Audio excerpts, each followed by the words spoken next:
Hello guys, இந்த video பார்க்க வந்த எல்லாத்துக்கும் வணக்கம். ஸோ இந்த வீடியோவில் நம்ம என்ன பார்க்க போகிறோம்னு பார்த்தீங்கன்னா, கங்குவா படத்துலேருந்து ரீசெண்டாக கிடச்ச அப்டேட் பற்றி தான் பார்க்க போகிறோம். ஸோ கங்குவா சூர்யா சார் எதற்கும் துணிந்த படத்துக்கு அப்புறம் 2 வருஷமாக எந்த படமும் நடிக்கவே இல்லை.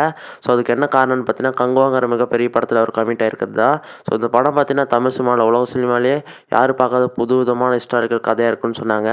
ஸோ ரீசெண்டாக பார்த்தீங்கன்னா இந்த படத்தோட வில்லனான உடிரன் பாபி டூலோட ஃபர்ஸ்ட் லுக் போஸ்டர் பார்த்தீங்கன்னா வெளியிட்டாங்க.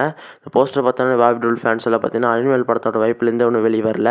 அவங்களுக்குலாம் அந்த போஸ்டர் பயங்கரமாக ட்ரீட்டாக போயிடுச்சு. சமீபத்தில் கங்குவா படத்துலேருந்து ரிலீஸ் ஆகிற எல்லா போஸ்டருமே பார்க்கறதுக்கு மாசாக வேறு லெவலில் இருக்குது. ஸோ இந்த படத்துக்கு பார்த்தீங்கன்னா தமிழ் சினிமாவில் இருக்க எதிர்பார்ப்பை விட பாலிவுட்டில் அதிக எதிர்பார்ப்பு இருக்குது. ஏன்னா அந்த படத்தோட கேஸ்டிங்கில் நிறைய பாலிவுட் ஆக்டர்ஸ் உள்ள இருக்காங்க.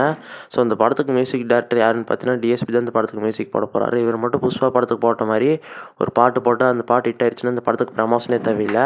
பயங்கரமாக அந்த படம் கலெக்ஷனில் தூக்கிடும். ஸோ கங்குவா படத்தோட ஃபர்ஸ்ட் சிங்கிள் பார்த்தீங்கன்னா சீக்கிரமாக வரப்போகுது. ஸோ இந்த வீடியோ பார்த்துருக்கிறீங்க கங்குவா படத்துக்கு வெயிட் பண்ணிங்கன்னா கமெண்ட்டில் சொல்லுங்கள். இந்த வீடியோ பிடிச்சா லைக் பண்ணிட்டு இந்த மாதிரி வீடியோ பார்க்கணும்னா மறக்காம சேனல் சப்ஸ்கிரைப் பண்ணிடுங்க.